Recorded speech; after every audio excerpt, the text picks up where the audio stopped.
Hello and welcome to episode 19 of the Huge Update Interviews, and today we are with Enrique from Super Huge Massive Something or Other Games. Hello, everyone.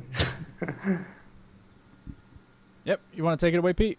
Fantastic, yeah. So, Enrique, before we talk about your new game, Rise and Shine, I couldn't help but notice from the game's trailer, it mentions that you guys were part of the team behind games like Plants vs. Zombies and the classic that is Worms. I was wondering, what was your role within the development of these games? Yeah, I've been working personally on the games industry, before having our own team, which it's been already 6 years, man. It's been all the time. Yeah, before that, I was working 10 years on, on AAA companies. Like for instance, in Team 17 in UK, I've been over there making a couple of Wars games, and also on Relentless Software in Brighton, and Soy Mode. That they were, Sony's and Comparty also for a while. I've been always an artist, 2D artist most of the time, concept artist, 2D artist. Depends on the project. Yeah. And so, you've made the break then from the mainstream games company. What was the reasoning to become indie?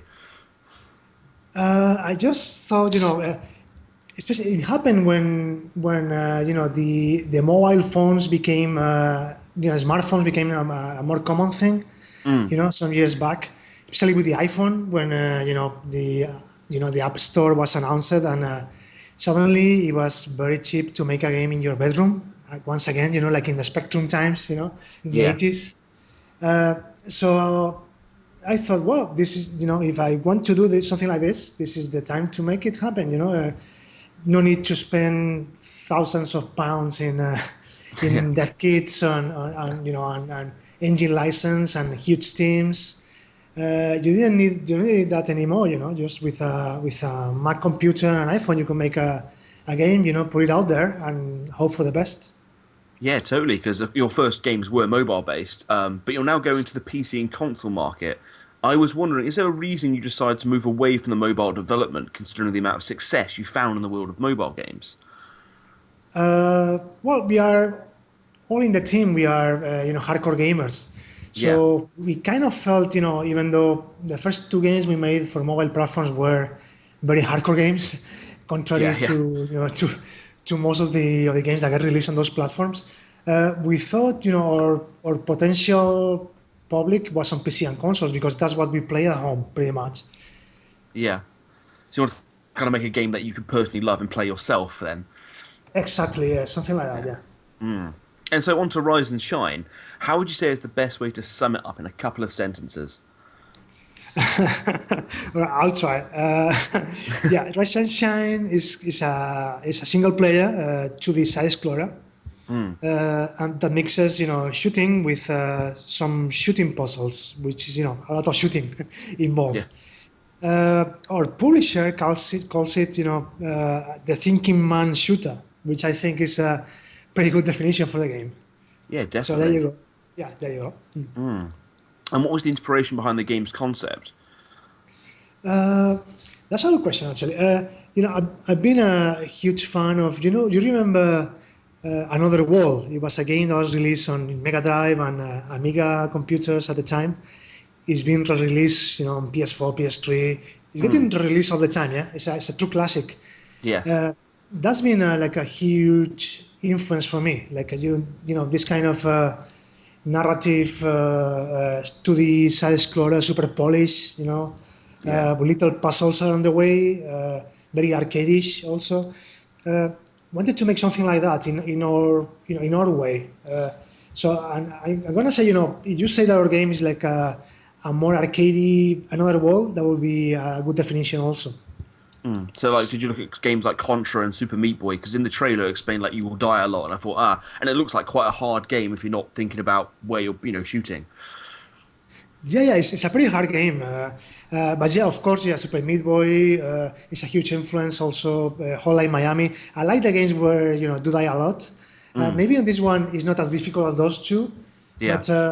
But I think players will have a hard time, getting to the end.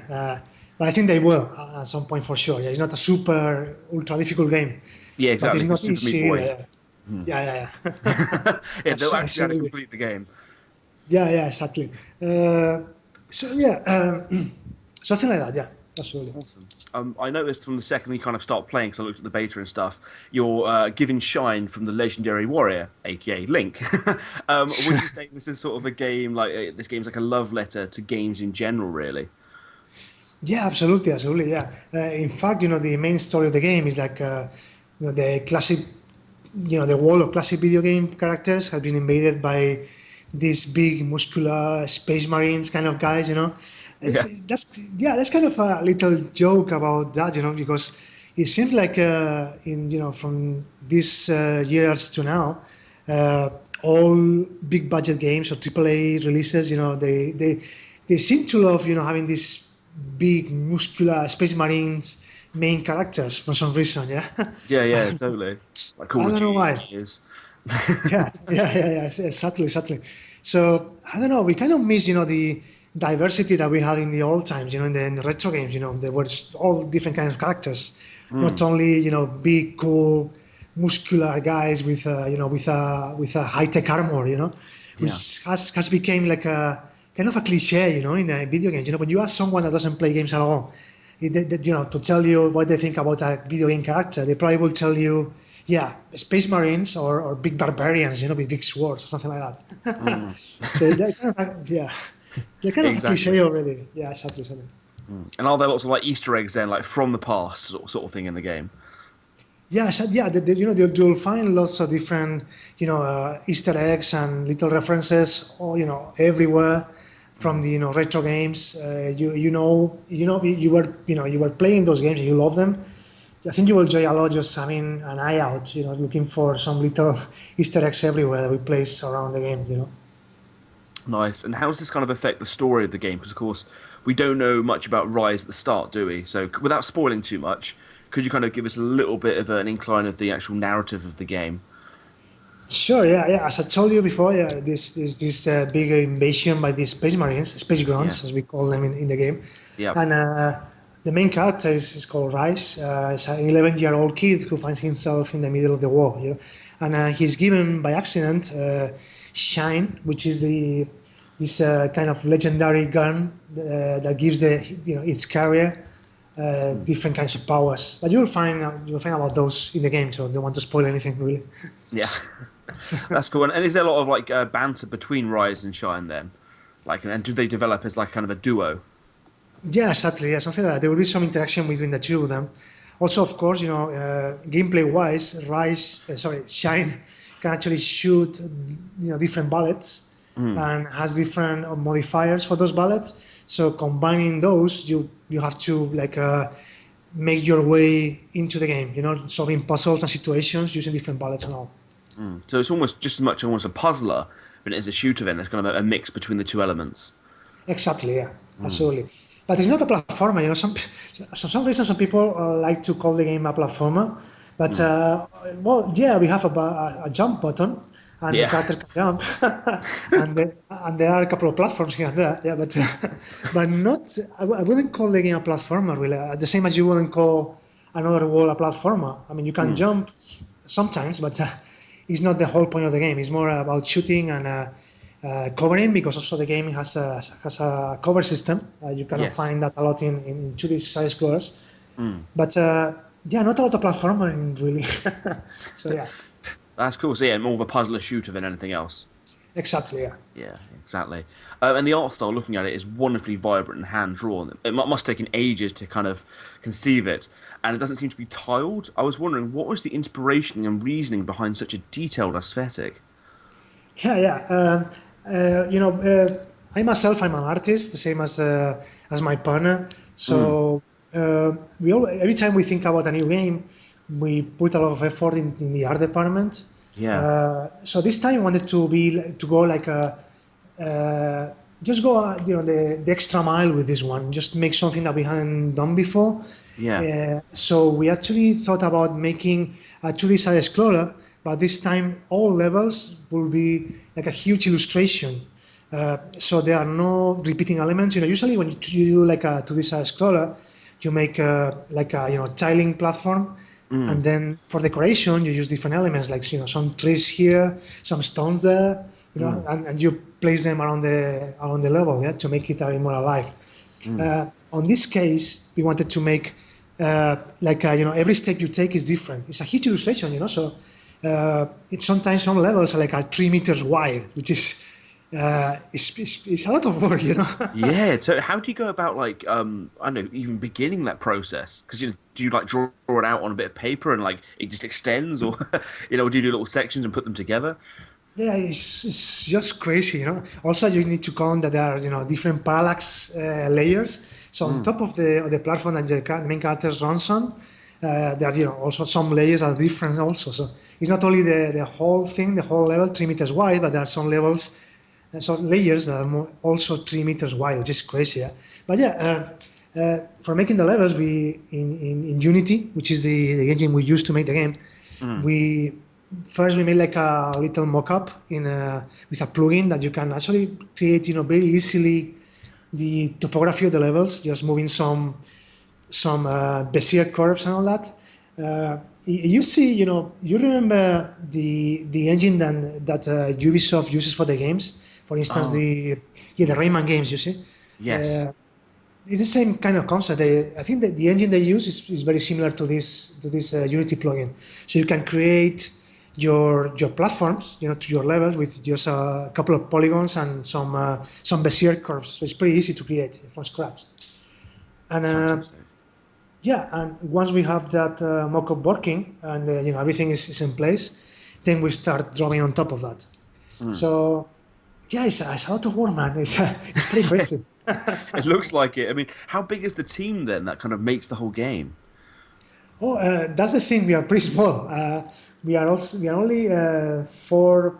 The core team is only 4 persons, 2 programmers and 2 artists, and also there is one music guy, which is not full time, and also actually we hired a couple of guys to help us out to finish the game for the last 3-4 months. But the core team we've been working for already 2 years and a half, and only 4 persons really. So very small team.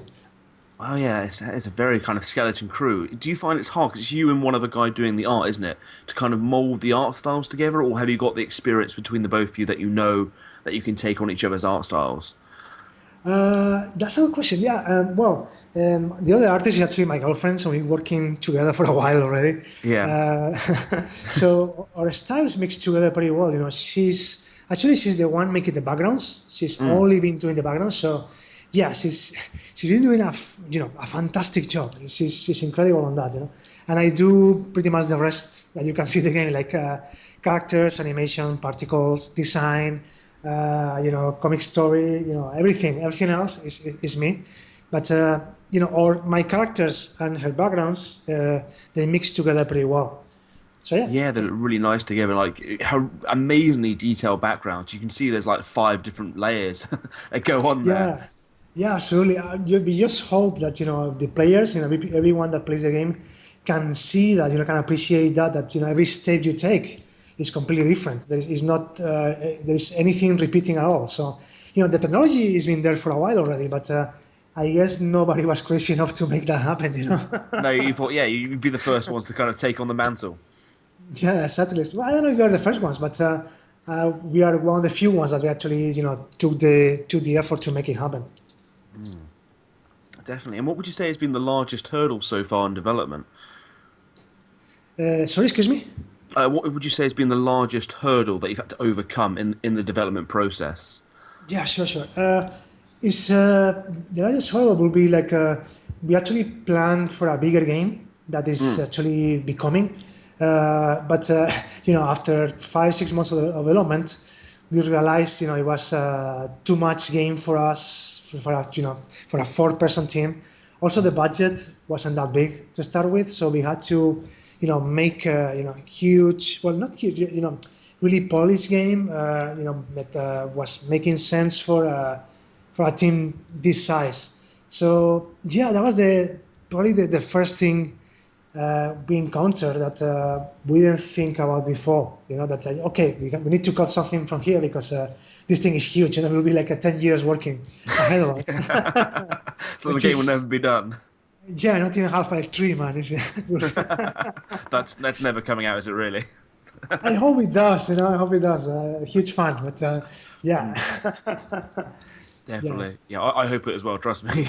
Yeah, they left the Sure. last Half-Life in a bit of a cliffhanger there. Sure. Yeah, yeah. Mm. Also, Um, as a second hurdle, just continuing with that. Of course, it was the backgrounds because at first we thought this was crazy, but mm, we started making this, drawing them, and then we plan. Okay, this is like 2 years and something amount of work, worth of work. So we can make it happen. It's so much worth it. So then we decided, yeah, let's go with it, and let's make it happen.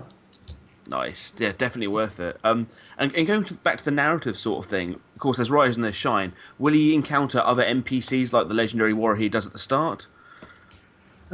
There are some of them in the game, but not a lot. It won't be. I mean, there's some story. Of course, the story is a big part of the game. Mm, As you progress, you will find some beats here and there, some mm, characters that talk to you, some things that happen around you, some story like comic style panels. Also, you find between levels. So yeah, story is a big part of the game. But mm. yeah, so it's been totally different ways, not always with NPCs talking to you, but sometimes yes, absolutely. And of course, yeah, the cartoon violence is there in all its gloriness. There. Did you look at games like Earthwind Jim at all for that element of cartoon violence, or was it also your experience from Plants vs Zombies and Worms?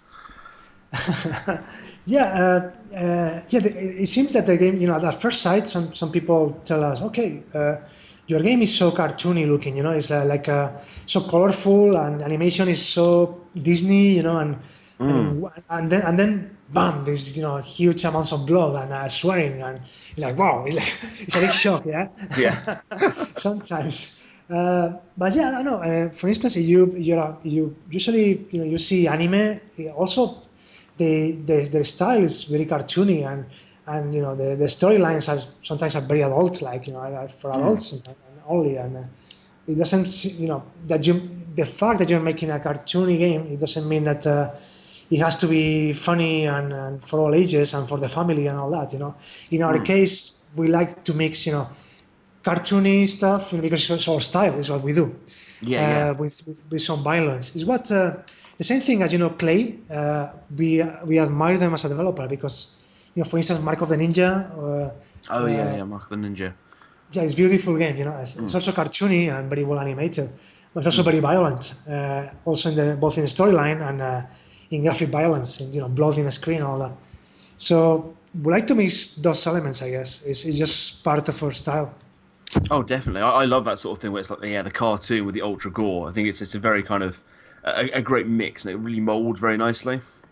Absolutely, Um, of course, at the moment you're doing a beta, aren't you? If I'm right. How has the feedback been going? yeah. So far, so good.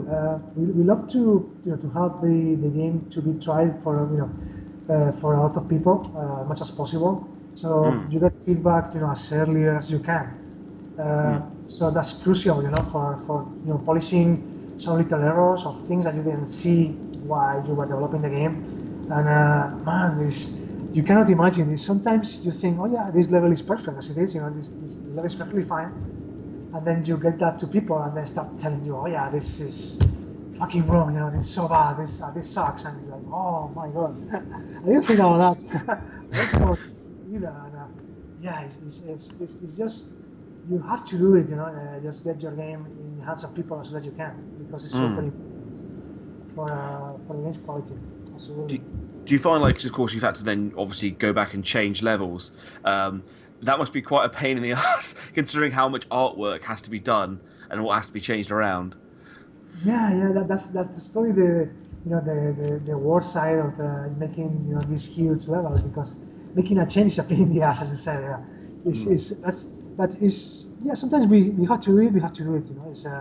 It's not a problem. Yeah, it takes more time than usual, but it's not that bad. It's usually you make it happen, and yeah, it's just if it's good for the game, it needs to be mm. done.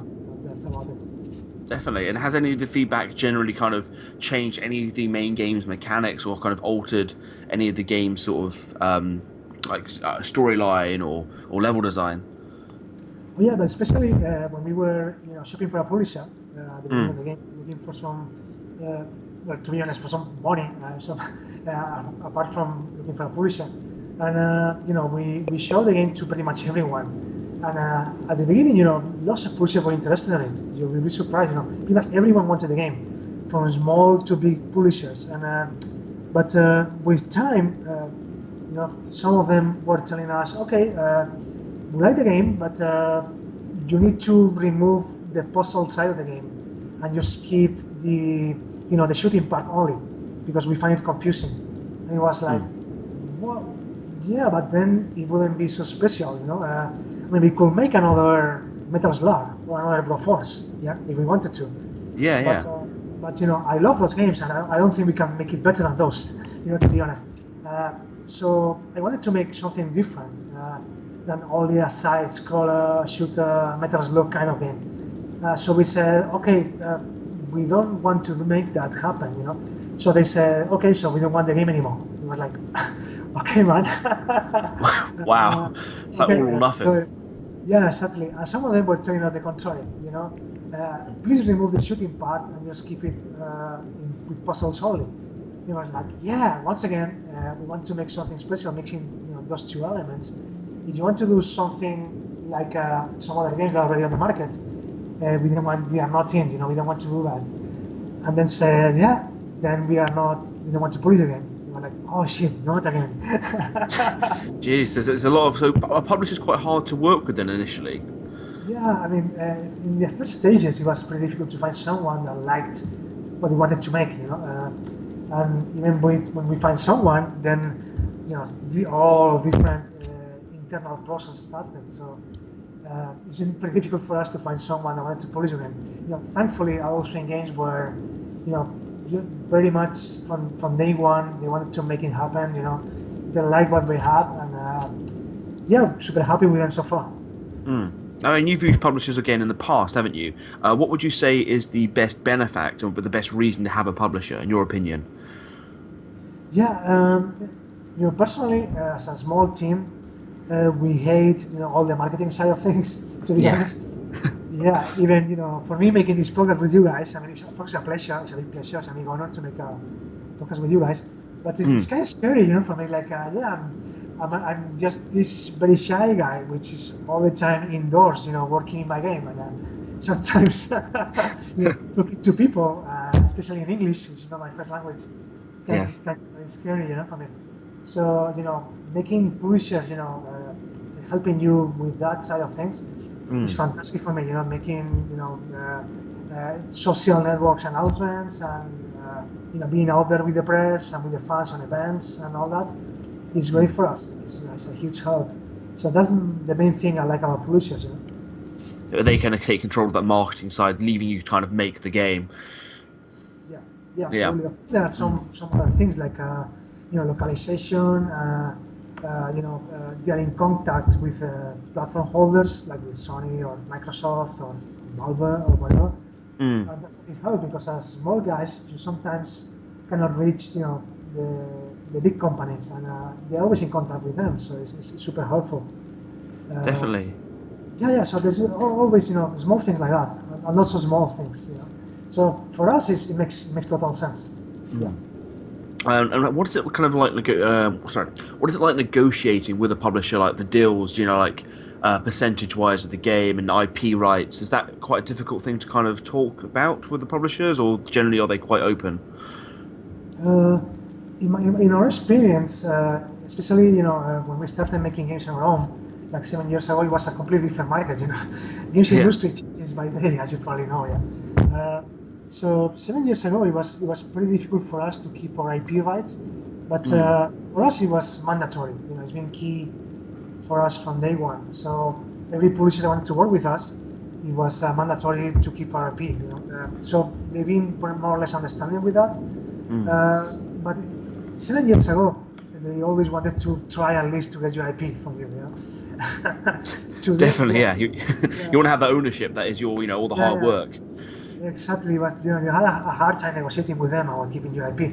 But nowadays, there's been all these new kind of publishers, indie friendly, as they call it. Like Swing Games, Devolver, Red Star. Lots of different smaller publishers that are indie friendly. They understand what indie developers want and need, and they're making it happen. So I will say that nowadays it's not as difficult to keep your IP, which is something I will really recommend to any developer, because it's part of your how you say, of your asset list. It's part of your what you have. Your team is working. So it's very important to keep it, in our opinion. To keep it yours, yeah, totally. I can understand that. And when's the final game, Rise and Shine, due to be released? That's a good question. No, we are aiming for having a September release. Fantastic. It's the most accurate thing I can give you guys now. Really, this September will be fantastic for us. Hopefully, we are working super hard right now to make it, to have the game finished in the next couple of months. Of course, it's super important for us to have it very polished.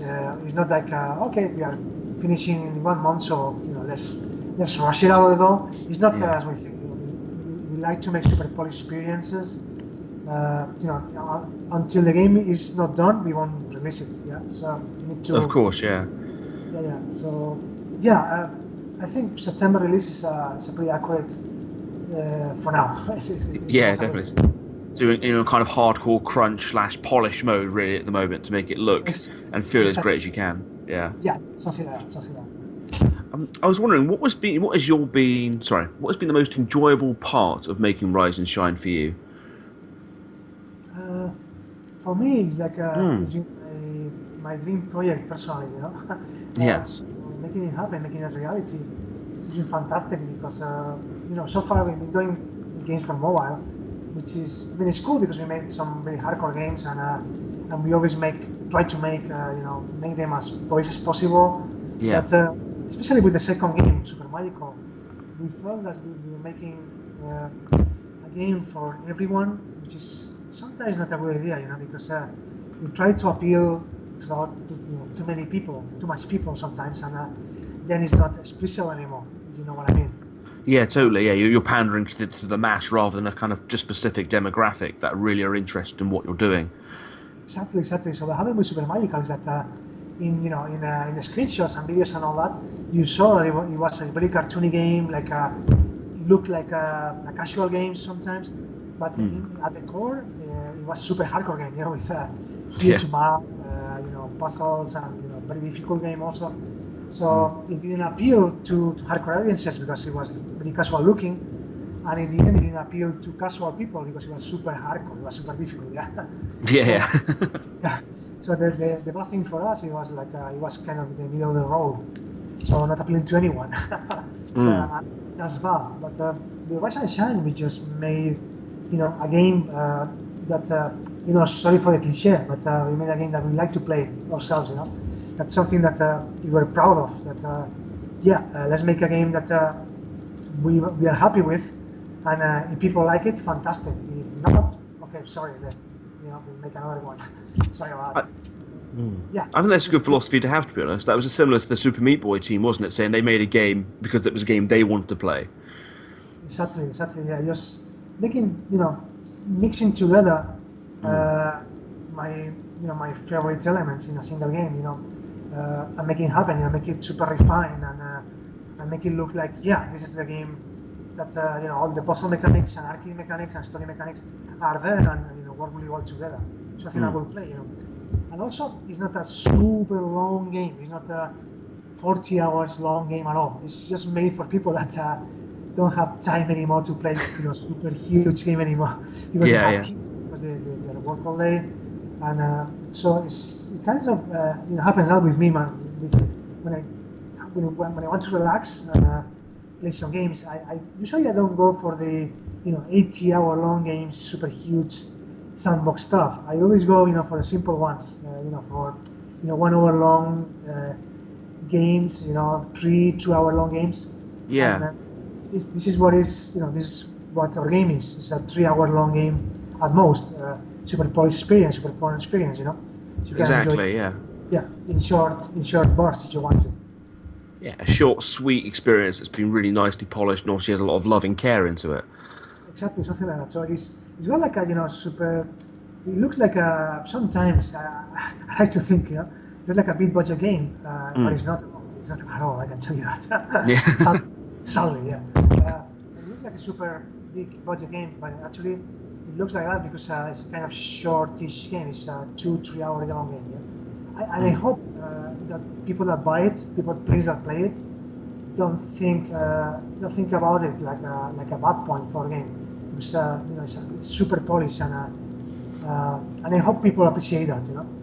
Oh, totally. I was talking to some of my friends, and we miss those games that are short, really nice experience. As you said, we don't have the time anymore as you get older, isn't it, to play those epic Yeah, RPGs. absolutely, absolutely. Yeah, yeah, Yeah. yeah, yeah. I hope people appreciate, because sometimes you see in Steam and on game forums and stuff that people just they kill a game because oh yeah this game yeah it's good but it's super short, yeah, 5 out of 10. It's like oh shit, why you do that? Yeah, It kind of totally. yeah, it kind of happened with me with some games that I really enjoy them, but people were killing them in reviews because they were short or shortish, because they were 2 hour games, 1 hour game. I'm like, man, but it's super good. Why are you killing it? It should be, it should fare better on reviews, Yeah, And, totally. and I The reviewer hope, isn't respecting it for what it is. yeah, yeah. Of course, we get Mm. you do like a 60 euro game, 40 pound game, Of course, you need to, your game has to be 8 to 10 hours long game, I guess, because you pay so much for the game, so you Mm. are deserve some kind of entertainment, some amount of entertainment. But in our case, our game will be priced accordingly. So I hope people appreciate that. Yeah. Oh, totally. I mean, it looks really fun. In fact, I was wondering, the more I look at the character Shine, how did he come about? The idea of like a talking gun. You know? Yeah, yeah, absolutely, absolutely. Yeah, that was kind of fun to come up with, because of course, rise and shine is a very common, phrase in English. Yeah, it Yeah, doesn't. yeah, Yeah, in Spanish, we don't have something like that. So, so we thought, yeah, why not making a character named Rise and another that is named Shine and make them interact. So for them to interact, they need to talk to each other. So yeah, it kind yeah. of led for a talking gun, I guess, by itself. And so does Shine have a more like adult kind of feel? Because of course, Rise he's young, is he? He's an 11-year-old kid. Is his language that of an 11-year-old, with Shine being like that of an 18 or a 20-year-old or older? Yeah, yeah. Shine is kind of this really mumble, always angry old man, really. More like yeah. So there's always this kind of discussion with them. They're always arguing, and there's a kind of funny relationship between the two. So I hope people will enjoy that. Oh, definitely. Like I can't wait to give it a go. Yeah. I was wondering what else are you looking forward to in 2016, apart from, of course, getting the game finished. Absolutely, yeah.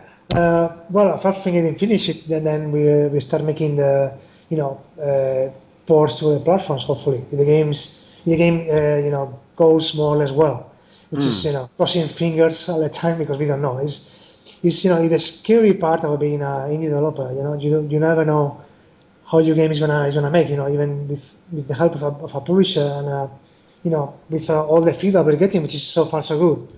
Uh, definitely. you never know how your game is gonna make. When finally it gets out in the market and in the wild. And Mm. so we hope it goes well enough for us to make it happen in a lot of platforms. Apart from that, you're talking about other games.